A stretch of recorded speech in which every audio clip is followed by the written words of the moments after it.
хаттай та бүхэнд өнөөдрийн мэндийг хүргэе. За тэгэхээр би өнөөдөр эрсдэлгүй сэтгэл зүй гэдэг хэлтгэлээ тавих болно. Юуны өмнө агуулгаас дурд эхлээд эрсдэл гэдэг зүйлийн талаар бид нэр тодорхой нэг ойлголттой болно. Дараа нь тэр эрсдлийг хэрхэн яаж удирдах өөрсдөө ашиг орлого олж болох вэ гэдэг талаар гарц гаргалгааг ярилцъя. За тэгээд дүгнээ гэсэн ийм үндсэн 3 бүтцтэй миний хэлтгэл явах болно. За би 2-3 хоногийн өмнө нэг мэдээ уншиж илаа л да.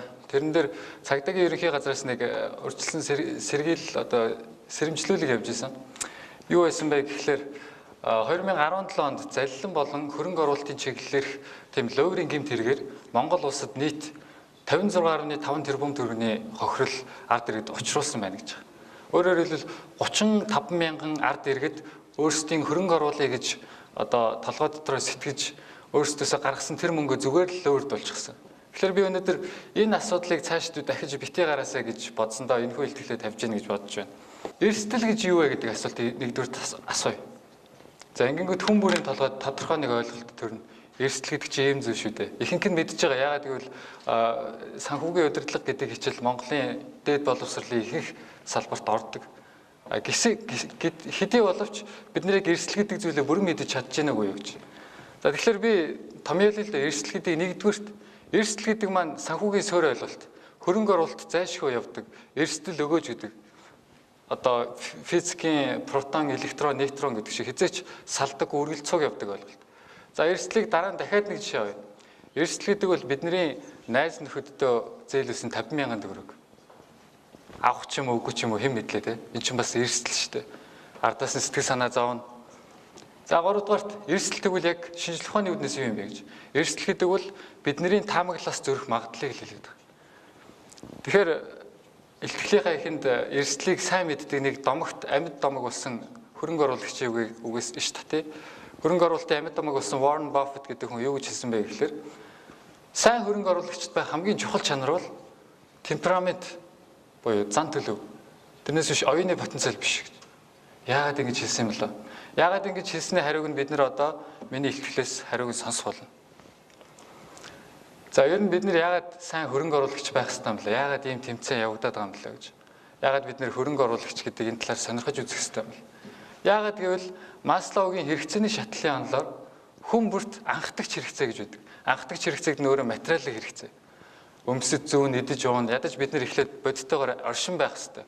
Тэхийн тулд биднэрт мөнгө хэрэгтэй болж байгаа. Хамгийн гол нь бидний тэр материалын хэрэгцээ гэдэг маань хэзээ ч дуусшгүй ундарж идэг гэдэг байна л дээ. Энэ ундарж идэг хэрэгцээг юугаар хангадаг гэхээр бид нэр хязгаартай цалингаараа, хязгаартай банкны хадгаламжаараа, хязгаартай мөнгөөрөө хангах шаардлагатай болдог. Та нар хязгааргүй цалинтай ажилд орсон хүн сонсоог байх те. Тэгэхээр бидний амьдралд өдөр тутам тулгардаг нэг асуудал бол өөрсдийн хэрэгцээ шаардлагыг хэрхэн яаж хангах вэ? Яаж өөрсдийн нөөц боломж кармантах мөнгө арвижуулах вэ гэдэгт бидний асуудал оршиж идэг. Тийм учраас бид нэр олон янзаар мөнгө олох аргуудыг сөвөгчлөдөг, ажил хийж болж гин, банкнд мөнгө хадгалуулж болж гин, хөрөнгө оруулж болж гин гэж. Гуравт нь маш чухал шүү. Энэ дэр жоохон акцент өгж ойлгох хэрэгтэй. Харамсалтай нь манай монголчууд нь хөрөнгө оруулалт гэдгийг богино хугацаанд өндөр ашиг хийх гэж ойлгодог. Эннээс болоод залилуулдаг. Жишээлбэл хэн нэгэн тань дээр ирээд та надаа хөрөнгө оруул 62500 төгрөгөөр хөрөнгө оруул 2 хоногийн дараа 250 мянган төгрөг болгоод өгье гэж хэлжилтэй. Тэгээ та бүхэн миний юу яриад байгааг ойлгосон баг. Би санхүүгийн луур, пирамид, сүлжээ энэ зүйлүүдийг энэний нөгөө толин тусгал юм болоо гэж хараад байгаа. Яагаад гэж? Яагаад тэгэхээр биднэрт түрүүний Warren Buffett-ийн хэлсэн шиг биднэрт хөрөнгө оруулалт мөнгөтэй харьцах тэр яг бэлэн сэтгэл зүй, бэлэн зан төлөв болох. Хэн нэгэн надад өндөр ашиг амлавал би эрсдэлгүй ч байсан хамаагүй тэрэнд итгэнэ. Та надад өндөр ашиг хөгжлөө би лөөрдүүлсэн ч яах вэ гэдэг философи. Бэлтгэлийнхэн дурдгдсан шүү дээ. 56.5 тэрбум гэж. Монгол улсын 2017 оны нийт дотоодын нийт бүтээгдэхүүн 24 мянган нэгж тэрбум. Саяны хохирлыг аваад үзвэл 56 нэгж тэрбум. Өөрөөр хэлбэл жижиг эдийн засгтай улсаар энэ бол том тоо байхгүй. Тэгэхээр маш харамсалтай. Энэ бол нэг сайхан ад жаргалтайгаар яриад байх ч сэдв биш. Тэгэхээр бид нэр хэрхэн цаашдаа энэ лоурд бол энэ залилан мэхлүүлэлтээс ангижрах вэ гэж ард нийтээрээ. Тэр энэ дэр нэг хоёр хүчин зүйл нөлөөлж байгаа. Нэгдүгürt бид нэр санхүүгийн суурь ойлголтуудыг буруу ойлгодог. Бид зөвхөн ашиг орлого талаас нь ойлгодог. Тэгээ эрсдэл гэдэг зүйлийг бодох маш дургүй. Монголчуудын сэтгэл зүйн суурь үндсэн дээр ерөөсөө муу хар муу бүхнийг муу яр гэж үздэг. Тийм учраас бид нэр хэзээ ч эрсдлийн талаар бодохыг хүсдэггүй. Мэддэг байсан ч мэдхийг цааш нь илүү сайн судлахыг хүсдэггүй. Тийм учраас ямар нэгэн байдлаар хэн нэгэн танд эрсдэлгүй ашиг амлж чадхал юм бол тэр таны мөнгийг карманд оруулаа гэсэн. Бид нэр энэ дээр алддаг. Нөгөө талаас Монгол улсад боловсролын системд нь санхүүгийн суурь боловсрол олгодоггүй. Гэхдээ азтай нь гэвэл физик хичээл ордог л доо. Тэгээ физик хичээл дээр бол энерги хадгалагдах хууль гэж ордог. Тэгээ энерги хадгалагдах хуулийн яг тодорхойлтны юу гэхээр энерги хизээч шинээр бий болохгүй, устдаж үгүй болохгүй зүгээр л нэг хэлбэрээс нөгөөд шилжинэ гэж. Тэгээ яг энэ шиг эрсдэл хизээч устдаж үгүй болохгүй. Бид нэр эрсдлийг байхгүй болчлоо гэж ойлгодог. Зарим нэг хүмүүс нь хитрхи гоё яриад эрсдэл хизээч устдаж үгүй болдоггүй. Эрсдэлгүй бизнес, эрсдэлгүй хөрөнгө оруулалт гэж хаанч байдаггүй. Хэрвээ байвал тэрний ард өгөөж биш өгөөшл гэж байгаа. Тийм учраас бид нэр өнөөдрийн хүртэл олон янзын хурам мэхлэлт, олон янзын зүсээ хувилгасан тэр санхүүгийн пирамидын лойрдуулсаар байна. Уг нь л энэ биднэрт нэг уржигдэр мэдээд өчигдөр заллуулад өнөөдөр ухаарж байгаа асуудал биш. Энэ Понзи схем гэдэг зүйл бол 1920 оноос гаралтай. Монгол улсын түүхтэй холбоо дээр бол 1970 оноос орж ирсэн түүхтэй байдаг. Тэгээ бид нэр яагаад дараараас ингэ заллуулад байгаа юм бэ гэж. Бид одоо нэг лойрчт маань олон арга нарийсаад байна. Бидний үнэхээр татгалзахын аргагүй санал тавьж байна. Тэгэхээр нэг зүйлийг ойлгож аваа. Татгалзахын аргагүй санал тавьсан бол таны татгалзах ёстой цагч нь болсон гэсэн. Өөрөөр хэлбэл яг л түрүүний хэлсэн шиг эрсдэлгүй хөрөнгө оруулалт гэж хэзээ ч байхгүй. Өндөр ашиг амлаж лавл тэр ардаа маш өндөр эрсдэлтэй л байгаа. Энэ хоёр бол санхүүгийн тулгуур ус ойлголтууд байна. Тэгвэл одоо хэдүүлээд байгаа хэдэн төгрөгөө яах вэ? Хайшин зарцуулах гэдэг асуудал гарч байна. Би бол хөрөнгийн зах зээлийг санал болгож байна. Яагаад гэвэл хөрөнгийн зах зээл дээр л жинхэнэ эрсдэл байна. Жинхэнэ эрсдэл байгаа учраас тэндээс бид нар жинхэнэ мөнгө, жинхэнэ ашиг орлогыг олж чадна. Алдаж эсвэл олж болдог тэр нэг төгрөг л жинхэнэ мөнгө. Алдахгүйгээр олдог нэг төгрөг зүгээр өгөөш байхгүй. Тийм учраас бид нар нийгмээрээ хөрөнгийн зах зээл рүү жоохон нүднийхээ харааг чиглүүлэл яасан бэ гэсэн тийм санаачлага. Тэгвэл хөрөнгийн зах зээл биднэрт ямар үр өгөөж өгч чадах юм бэ гэж. Одоо жишээлбэл миний барьж байгаа Samsung гэдэг брэнд явуулсан. Энийг дэлхийд даяар нийт гар утас барьж байгаа хүмүүсийн 18% нь хэрэглэдэг. За харин солонгосчууд Samsung буюу өөрсдийнх нь үндэсний хэрэглэгчд маань 56% эзэлдэг. Өөрөөр хэлбэл Samsung гэдэг корпорац олон нийтэд хөрөнгийн зах зээлээрээ дамжуулаад хувь эзэмшүүлдэг байхгүй. Тэгээ хувь эзэмшүүлдэг болонгот тэр эзэмшиж байгаа хүмүүс нь өөрөө ирэхгүй дотоодын үйлдвэрлэлээр дэмжиж эхэлдэг.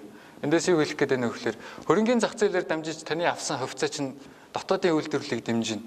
Дотоодын компаниудыг чадахжуулна. Магадгүй үндэстэн дамсан корпорацийг бий болгоход нөлөөлнө. Дараагийнх нь та нэг хувьцаа авлаа гэж бодъё л да. Хэдэн төгрөгөөр ч хамаагүй. Ард нь юу өөрчлөгдөх вэ гэхээр яг танд нэг ногдол ашиг очиж магадгүй. Эсвэл та дургуйч өрөөд үнэн өссөнгөд зарчиж магадгүй. Гэхдээ аль ч тохиолдолд ард нь хувьцаа гаргаж байгаа компаниудын менежмент засаглал сайжирч идэг. Өөрөөр хэлбэл тэнд нэг компани танд ногдол ашиг тараахын тулд өөрсдийн компани ажилчдаа ил тод байдлаа нэгтлэн бодох бүртгэлээ сайжруулж идэг. Өөрөөр хэлбэл эдийн засгийн суурь эдис болсон тэр компани пүүсүүд чадахчиж эхэлдэг. Тэгэхээр юу гэсэн үг гэхээр энэ урт хугацаанд явсаар бол бидний эдийн засгт сайнаар нөлөөлнө. Таны оруулж байгаа нэг төгрөг миний амьдралд эргэн нөлөөтэй гэсэн. Тэгэхээр энэ бол зөвхөн бидний хувийнхаа ашиг сонирхлыг, хувийнхаа хэрэгцээг хангах гэж, ашиг олох гэж явж байгаа тийм тохиолдол биш. Энэ бол бидний бүгдийг хамарсан асуудал. Дараагийнх нь тэрбум гаруй хэрэглэгчтэй WeChat гэдэг аппликейшнийг бүгдээрээ мэдэх баг.